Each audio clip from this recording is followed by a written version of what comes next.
This week on BBQ Brawl, it is all about Final Feast, which is about impressing your friends and the judges. So, how do we impress a judge? A perfect burger is a great way to start. I have some on the grill back here that I just seasoned with some salt and pepper, and we got them going. You can see there's a little bit of a flare-up. If you have a flare-up on the grill, don't panic. Put your lid on.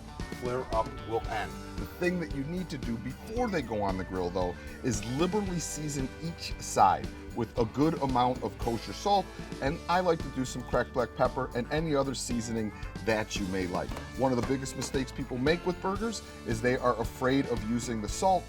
Burger meat, it has a lot of fat in it. It needs the salt to bring out the flavors.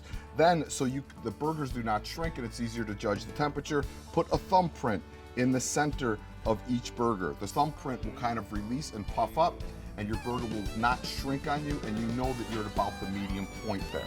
I'm going to remove this lid. Oh, where there's smoke, there's fire. Grab our spatula, and we're going to give these a flip.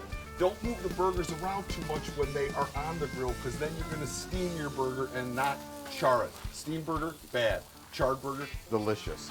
So we give them a quick flip, and you can see that nice char on there. That is what we're looking for. At this point, I would put on my cheese. I always go 2 slices of cheese because you can't have too much cheese, and you want to get a complete melt on the cheese.